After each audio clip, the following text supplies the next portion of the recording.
The big melt is on. Mountain glaciers are shrinking in the Himalayas, the Andes, the Alps, and in North America. We only have 27 glaciers left out of the original 150 that were estimated to be here.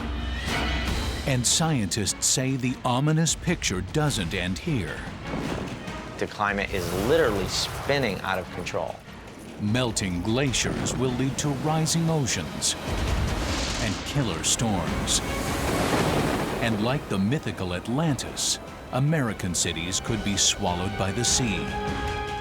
The Jefferson Memorial will be under 15 feet of water. I mean, water will go up to the outskirts of the White House.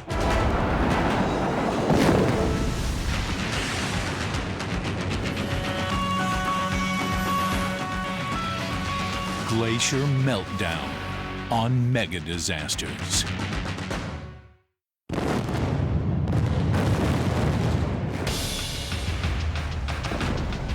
Each day, 500 million metric tons of ice from the polar ice sheet are lost, perhaps forever. This alarms scientists because ice sheets cover nearly 1/10 of the Earth's land and contain 75% of the planet's fresh water. The potential melting from the big ice sheets of Greenland and Antarctica, those are really the gorillas in the woodshed if you want to talk about problems. Far bigger than what we would get from a few glaciers melting.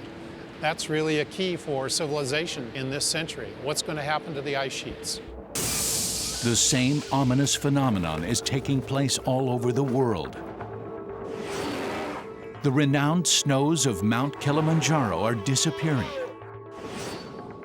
The frozen currents of the Andes are drying up. And the glaciers in Montana's Glacier National Park are vanishing. This full-blown retreat of glaciers is the result of an overall warming trend across the globe.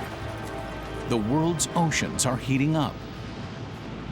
They've warmed very convincingly in the last 10 years. The climate system is changing, and it's changing at a rate that, compared to previous decades and centuries, is quite rapid. And warmer seas mean rising sea levels. As water warms, it expands. So warmer water actually takes up more volume and increases the sea level as well. Scientists are predicting a rise in sea level of 1, 2, or even 3 feet by the end of the century. But if a significant portion of the polar ice caps melts, it could be much more. It's not totally unrealistic to think that sea level rise could be maybe up to 10 feet between now and 2100. There's a lot of ice in West Antarctica. It's grounded below sea level, and it's inherently unstable. So we are concerned that it could slip away very rapidly. And this alone could raise sea level by 15 feet. Low-lying coastal areas could be devastated. Entire island nations in the South Pacific could be swallowed by the sea. In Bangladesh, the rice paddies that feed millions of people could disappear under salt water. Untold numbers of these people could be displaced and become climate refugees. And some of America's great cities, Miami, Baltimore, New York, and Boston, may see their most expensive waterfront properties washed away. Even worse, warmer oceans will cause more intense tropical storms and hurricanes. A hurricane is a heat engine. It's a monster that devours heat, and it gets it from the upper layers of the ocean. And so the warmer the ocean, the more heat for the hurricane to develop. Melting glaciers could be the first sign of this impending environmental catastrophe. A glacier is a slow-moving river of frozen water, a tremendous accumulation of snow, compacted by the pressure of its weight and turned to ice. It oozes very, very slowly under the weight of its own gravity. And that's the key. A glacier has to move in order to be called a glacier. Some of these frozen rivers of ice move as fast as 2 miles per hour. During the last ice age, they carved entire landscapes out of rock. A glacial system may be as large as a continent, or as small as a tiny valley between mountains. Each year when the snow falls, new ice is added. A healthy glacier is one that's getting plenty of winter snowpack and is not melting too much in the summer. Then it can maintain its mass or can even grow. These mountain glaciers have been here for more than 10,000 years. Today, scientists are monitoring their health on a day-to-day basis. They predict that every one of these glaciers will be gone by the year 2050. But the lifespan of mountain glaciers is short compared to the rivers of ice that flow off the polar ice sheets. Many of these are more than 500,000 years old. It is these polar glaciers that are even more crucial to the future of the planet. Just in terms of mass, the polar ice caps are astounding. Antarctica is not at the human scale, it's huge. If you actually want to count all the individual glaciers in Antarctica, you're talking about tens of thousands of glaciers. Difficult to get to, Antarctica, the seventh continent, was not even discovered until the 18th century. Since then, explorers and scientists have been trying to gather information about the polar ice sheets. In particular, they want to know how quickly the ice caps are melting, because this information can tell us how fast and how much the world's sea levels will rise. But the polar regions have remained elusive. You have to realize that maybe 30, 40 years ago, we didn't even know where all the glaciers were, the important glaciers. For decades, Greenland and Antarctica proved to be too huge to accurately survey. What we relied on was putting together hundreds or thousands of individual measurements taken in the field by individual scientists going and visiting a polar ice cap and taking samples. The complete picture of the polar regions and all their glaciers has remained an enormous jigsaw puzzle. There's no way from fieldwork alone you could say anything about the entire sheet with certainty and with precision. Now, scientists say seeing the ice sheets in their entirety may be a matter of survival for future generations. We really need to look at all of them, detect the areas where the changes are taking place, and keep an open mind that it may not just be one or two glaciers that are changing, but it could be a whole coastal range of several thousand kilometers, which is changing at the same time. These changes in the polar ice sheets and glaciers could spell disaster. And what these scientists discover could have a life or death impact on millions of people around the world.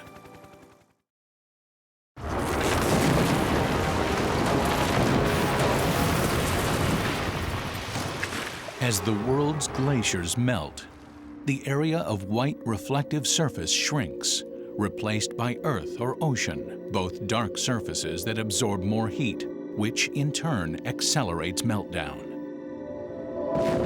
This is what scientists call a feedback effect. In the last 3 decades, 1/3 of all the glaciers in Glacier National Park in Montana have melted away. Since the 70s, we've had pretty much a very rapid and full-scale disappearance of the glaciers. Ecologist Dan Faegre has been monitoring their demise for 15 years. Well, we use several ways of monitoring the glaciers. The first and most obvious one is that we take pictures.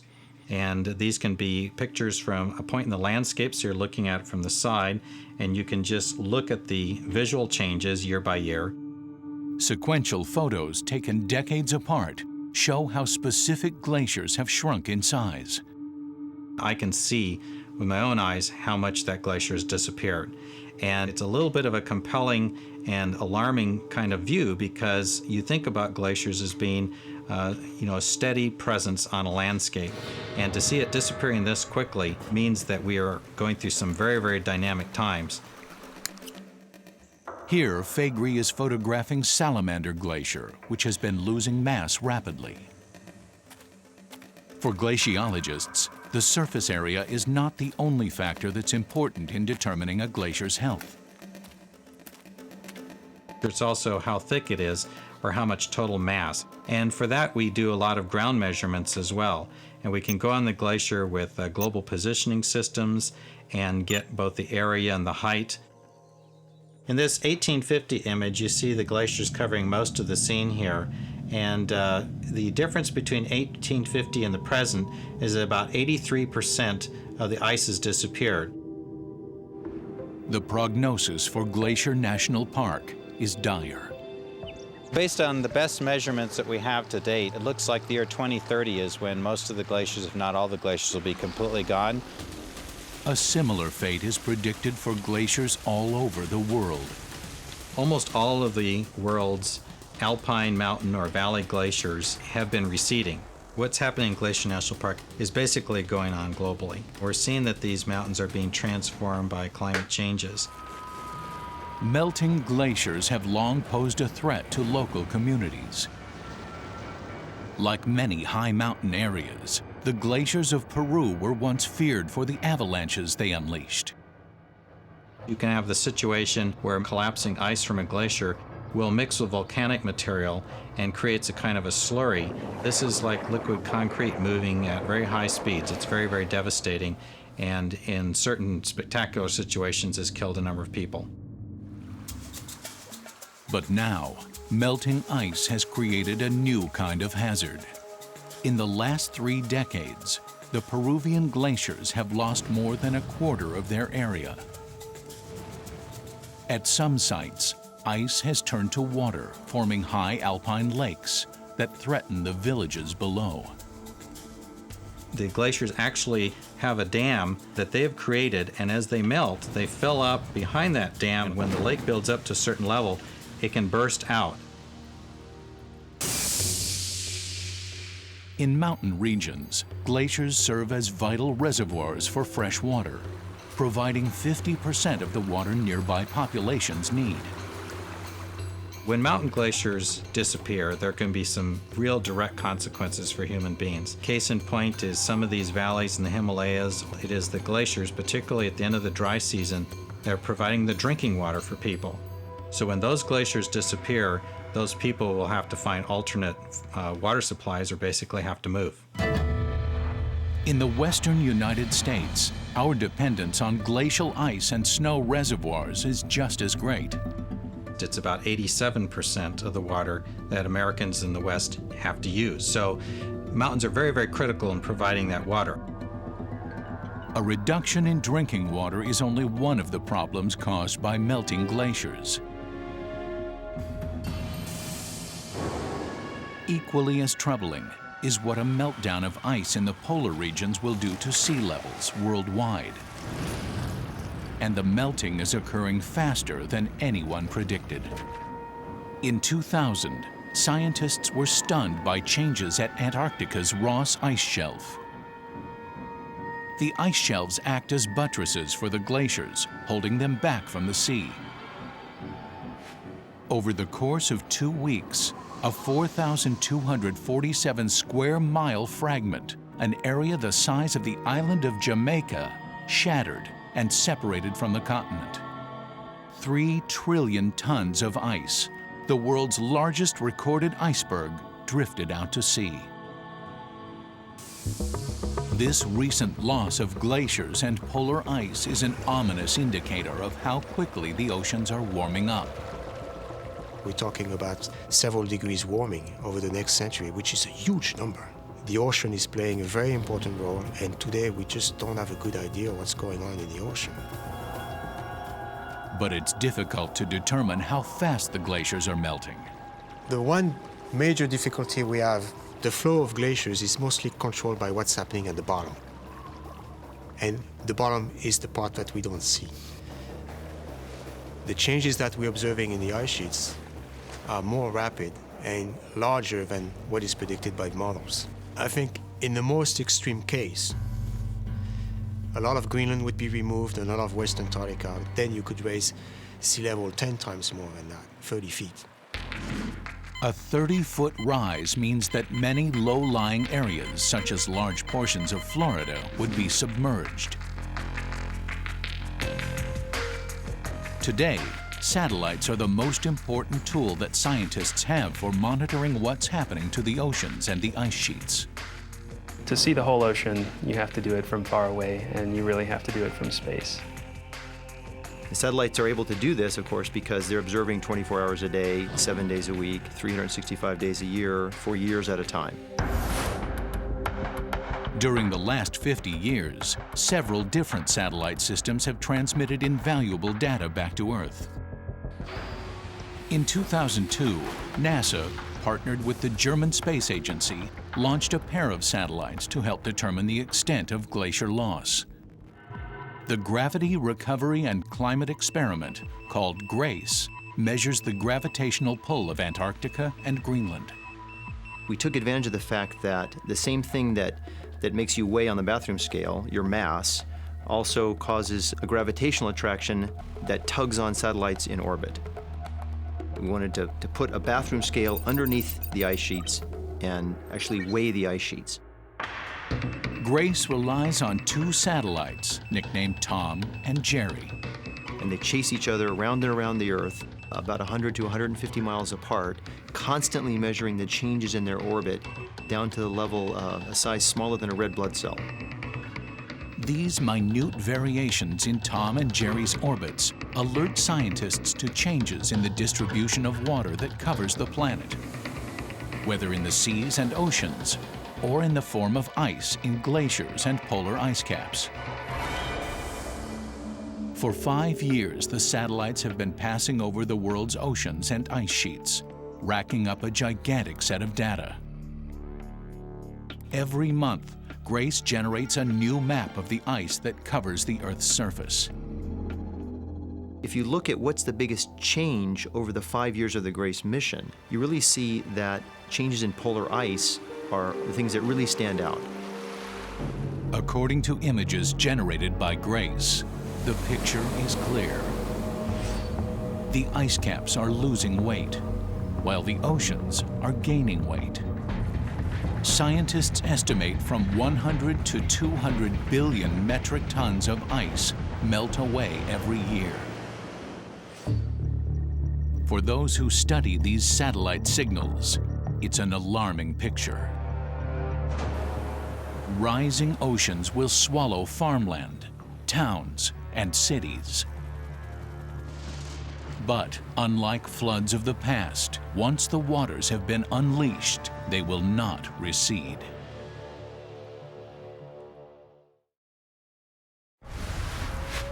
Rising global temperatures are causing a meltdown of the Earth's glaciers and ice sheets.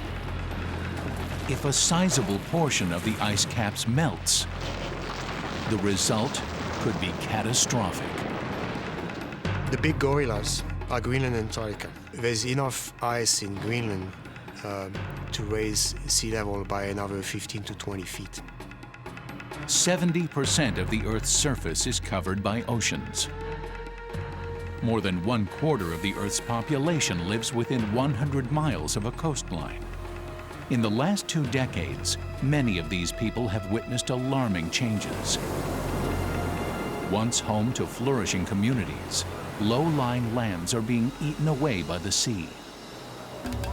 On islands in the South Pacific, residents have been fighting the encroachment of waves, devouring their shorelines. Tuvalu, an island nation 3,000 miles from Australia, is only 6 feet above sea level. With the seas rising as much as 3 feet by 2100, Tuvalu is in danger of being swallowed whole. In 2001, some of the leaders of Tuvalu conceded defeat in their battle with the rising sea and petitioned New Zealand to accept the island's 11,000 residents as refugees. Each year, a handful of Tuvaluans leaves, but others are staying put, wanting to call attention to the plight of their homeland. In Bangladesh, home to 150 million people, salt water from the rising ocean has invaded the freshwater rice paddies. Farmers have adapted by converting their rice plots into shrimp farms. But ecologists say that salt water has seeped into the drinking water. Without fresh water and rice to sustain them, it's possible that as many as 30 million climate refugees could be forced to find new homes outside of Bangladesh. In developing nations, this kind of mass dislocation could create havoc. When mass populations like this move and the areas they live in are untenable, it could create health problems on a significant level. All these have security implications. Retired Marine General Anthony Zinni has co-authored a report on the potential threat to national security posed by climate change. We could lose access to resources in existing places that we depend on now, and that may create economic problems, and all this can generate conflict or challenge security interests we have, and therefore have a direct impact on the military. Human beings don't like to migrate. They don't like to move their families and their lives across big pieces of territory. Put that in a world or a country that doesn't have resources, doesn't have transportation, doesn't have a Federal Emergency Management Association. It's a huge problem. Climate-induced migration could turn out to be one of the major sort of security issues of the 21st century. Disturbing signs of warming are also occurring in the Arctic.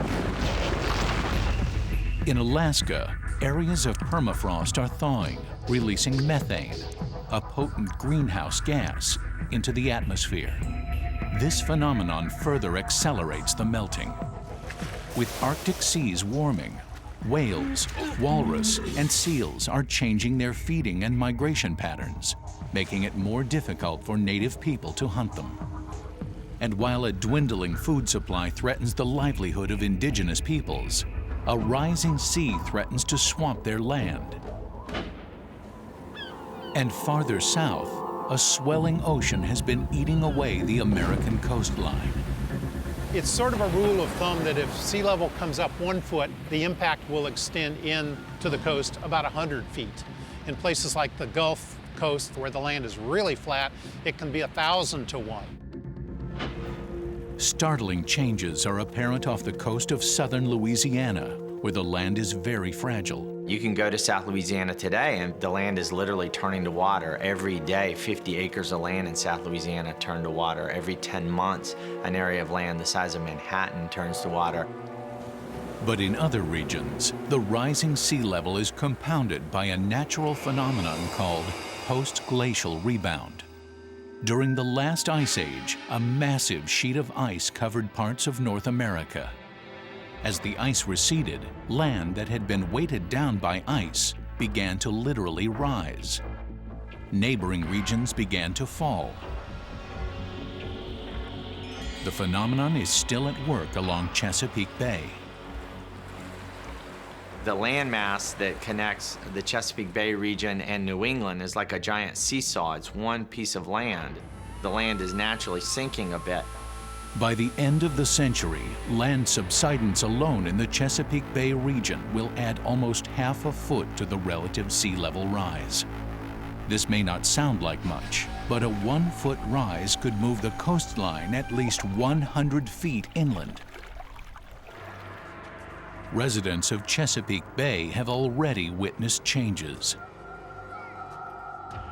13 islands have disappeared, literally disappeared in the last 100 years. And the last inhabited island in Maryland's portion of the Chesapeake Bay is disappearing at an unbelievable rate. One longtime resident of the region is former Marine Donald Willey. Willey has watched as the sea swallows Hooper's Island. He is fighting to save the island's one remaining legacy, an historic cemetery. My family has been here since before the Revolutionary War. My goal here is to try to stop this erosion and protect this graveyard for as long as I can. Within a span of 9 months, he's witnessed significant changes. Just since last June, there's been about 25 feet has washed away back here. For Willie, the cemetery is emblematic of so much that has changed in the landscape that he calls home. Gone are not only the homes of longtime residents, but also the protection that barrier islands once afforded this region. If we get a bad hurricane, all this work that I've done here is going to go out in the bay, and probably half of these graves as well. When a hurricane approaches the mainland, barrier islands act as natural speed bumps, slowing the force of a storm. Even if the water rolls over the barrier island in a hurricane, a considerable amount of the energy is dissipated as the water passes through the trees and the vegetation. The waves are further slowed by wetlands. The water goes into literally billions and trillions of blades of grass, the friction of which disperse the water further, so that by the time the surge gets to serious population centers of human beings, it's been dramatically reduced. But now, the barrier islands and wetlands are disappearing. Without the protection of wetlands and barrier islands, great coastal cities such as New York, Miami, and Baltimore will be helpless against the onslaught of rising seas and killer storms.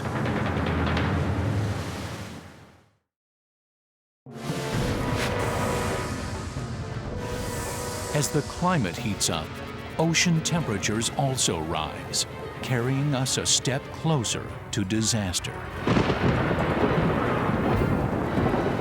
It's pretty certain that storms will become more intense. And this is because as water warms, the fuel for hurricanes sort of becomes higher octane. So the warmer waters will create more violent storms. The greatest danger posed by hurricanes is from storm surges. In the United States, 90% of the people who've died in hurricanes have been killed by storm surges. When a storm surge is accompanied by a high tide, it can raise water levels 15 feet or more and reach a mile or more inland.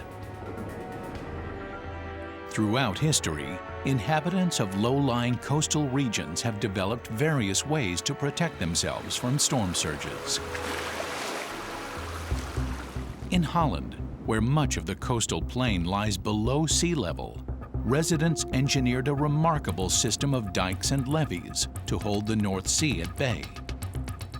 Windmills functioned as pumps, keeping the countryside dry. The Dutch really perfected the technique of using levees in the Middle Ages and have subsequently just built upon the levee system. But sometimes a pounding sea overwhelmed even the strongest defenses. In February of 1953, gale-force winds and exceptionally high tides breached the dikes. The flood came in the night without warning. Waves destroyed 300 Dutch farms, 3,000 homes, and left more than 1,800 people dead. In England, a rising sea has been threatening the city of London for nearly 5 decades. In 1984, engineers erected the Thames Barrier, a flood control structure on the Thames River downstream from London. This is sort of a temporary gate, that's a door that's shut when this big dome of water starts to approach the city. It's opened and closed 80 times since it was completed in the early 1980s. Before 1990, storm surges caused an average of 2 closings per year. Since 1990, the closings have jumped 100% to 4 per year. North American communities have also been vulnerable to storm surges. During the 20th century, 167 powerful hurricanes slammed against America's Gulf Coast and eastern seaboard. But of the 6 most powerful storms to strike America, 3 of them happened in a span of 52 days in the year 2005. Wilma, Rita, and Katrina. And experts warn that Katrina may be a harbinger of things to come. What's of concern as a disaster science specialist is that many communities are not taking the Katrina lesson to heart. And there's always that attitude, it won't happen to me. According to the Intergovernmental Panel on Climate Change, the global warming partially responsible for these more severe storms was triggered during the Industrial Revolution in the mid-19th century. As factories began to burn fossil fuels, millions of additional tons of carbon dioxide, the greenhouse gas, were released into the atmosphere. CO2 is very effective at trapping the Earth's heat. Think of it as a blanket. You know, the CO2 intercepts some of the outgoing radiation from the Earth and traps it and then re-radiates it back down at us. During the 20th century, the world's temperature increased by an average of 1.1 degrees Fahrenheit, much greater than in any of the previous 9 centuries. The rise correlates with the increase in fossil fuels that are burned by industrialized nations each year. And this rise in atmospheric temperature is followed by a rise in ocean temperature. But how much and how quickly the ocean is warming has been difficult to measure. Just as scientists have found with the polar ice caps, obtaining accurate temperature measurements of an area as massive as an ocean presents a daunting challenge. Until recently, independent measurements taken by researchers sailing the ocean on ships were haphazard and couldn't provide a global picture. We've got a few gaps in the coverage up here. A new international project known as Argo is now providing a more comprehensive view. The Argo project is designed to measure the physical state of the oceans.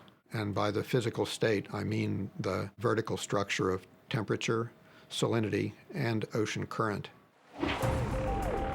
To date, nearly 3,000 Argo floats have been deployed throughout the world's oceans. We have enough now that we feel we can really observe the global ocean at the level that it needs to be seen.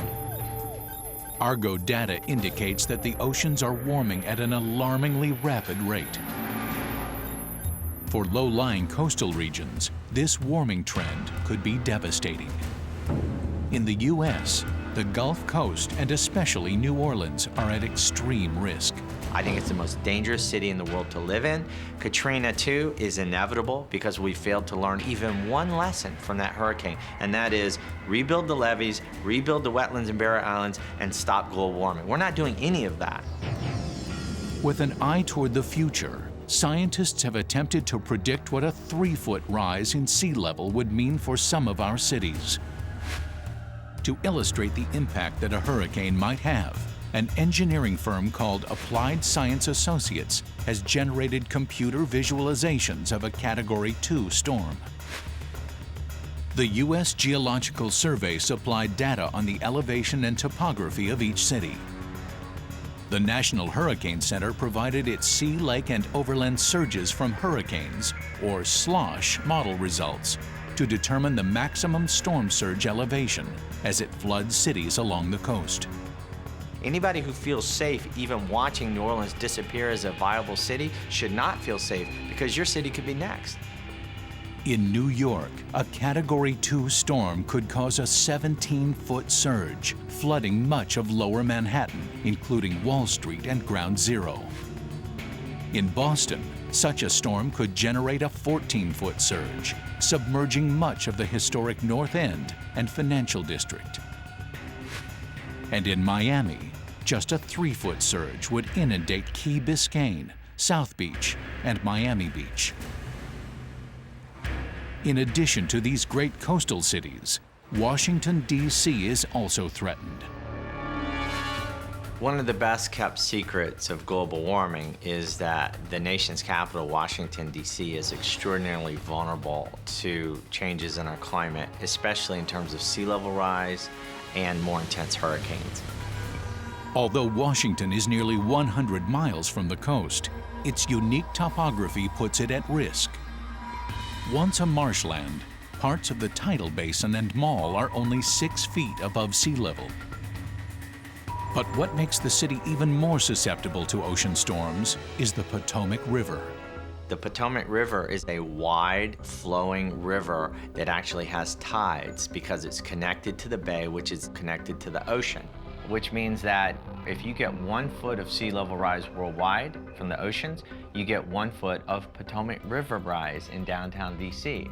If you get 3 feet or 23 feet or 80 feet of ocean rise worldwide, you get that much in Washington, DC. With temperatures rising in the mid-Atlantic, this entire region is at risk. Scientists say, well, we could get 1 to 2 to 3 feet more sea level rise this century. Then you're starting to look at some very serious impacts for the nation's capital.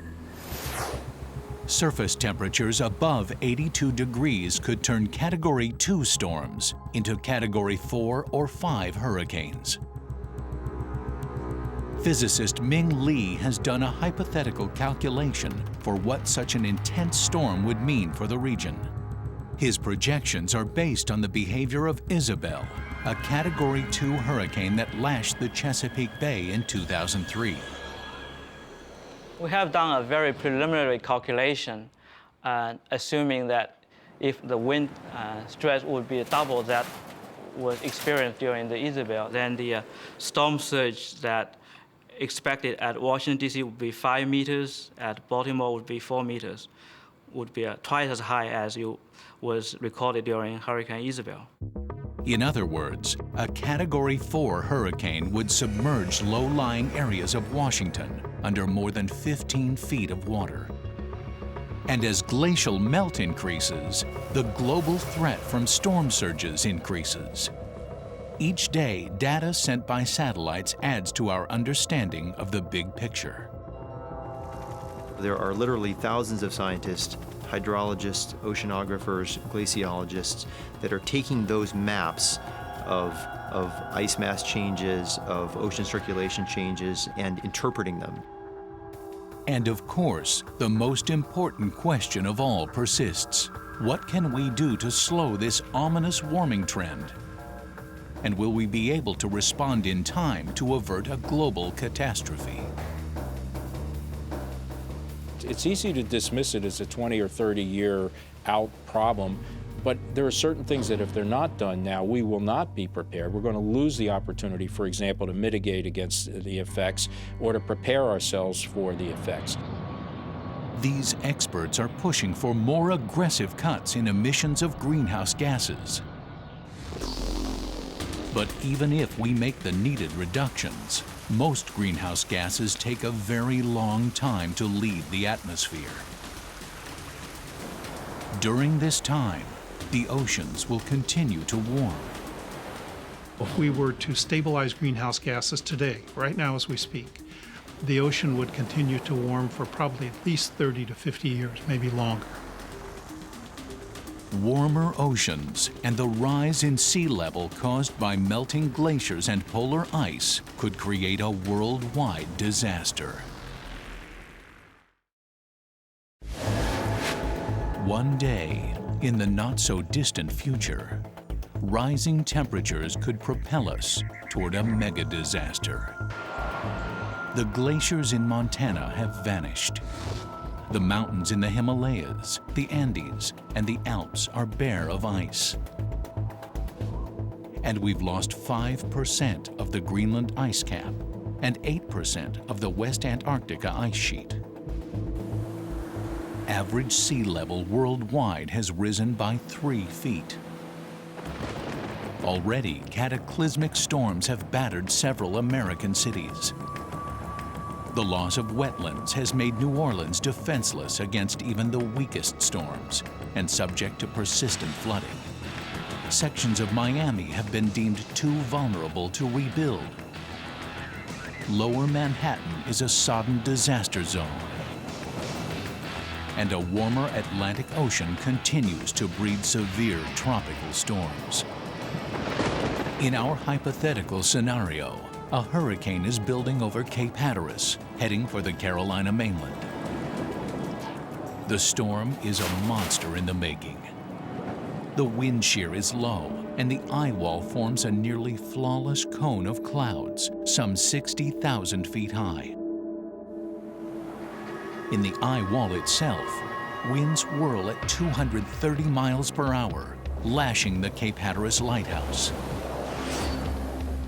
Further to the north, residents of the Chesapeake Bay region brace themselves for the worst. Well, the areas that are very vulnerable to being flooded are, of course, all the coastal cities right on the main part of the bay, Annapolis, the upper part of the bay, Baltimore. Some residents have experienced a Category 2 hurricane, but before today, a Category 4 has not hit this region. If we have a Category 4, you have to square the energy that goes into these things, so you'd have 4 times as much energy. Meteorologists warn that the hurricane will make landfall by early the next morning. At 4 a.m., the storm churns into the mouth of the Chesapeake Bay at high tide. It's got a lot of maneuvering room, and especially if it has a small eye, you're talking about a hurricane in the middle of the Chesapeake Bay that's behaving as if it's in the middle of the Atlantic Ocean. The surge, now a gigantic mound of water, curves up the western shore, wreaking havoc on the town of Havre de Grace. Nothing slowed it down. It's barreled right into the bay. No barrier islands, no wetlands. Waves are whipped into a frenzy, smashing everything in their path. Houses are broken and scattered like so many matchsticks. That would be probably your worst case scenario for doing the most damage as it went up the bay. The storm lingers near the city of Harrisburg, Pennsylvania.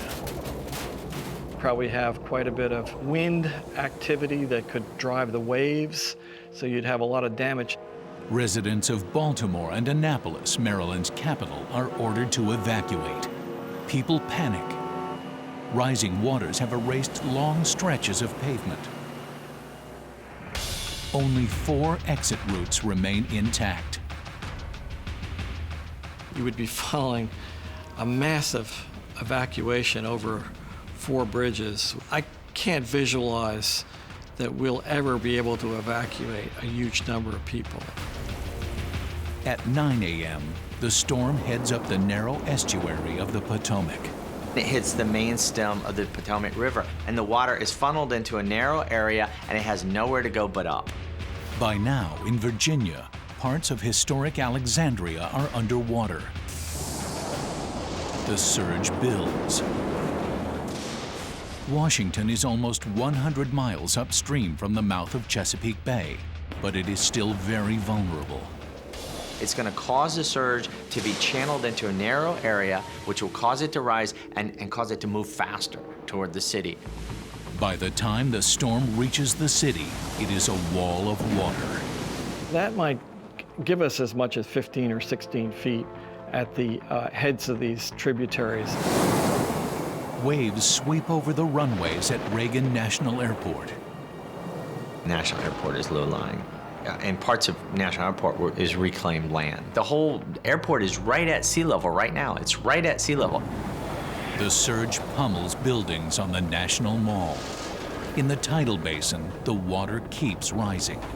You're talking about a city that big parts of it are just don't have a lot of elevation. It's a city that has many portions of it that are extremely vulnerable. Water will go up to the outskirts of the White House. When the storm finally subsides, parts of Washington are sitting under 15 feet of toxic water. This image of the nation's capital is a symbol of what many of our great cities could become. Unless we put the brakes on fossil fuels soon, it's going to be a city below sea level, surrounded by levees, hit by bigger and bigger hurricanes. According to the Intergovernmental Panel on Climate Change report, this could be the future. Coastal cities on every continent at risk. Tens of millions of people displaced, with dwindling supplies of fresh water and food. All potential victims of what many experts say could be a global glacier meltdown.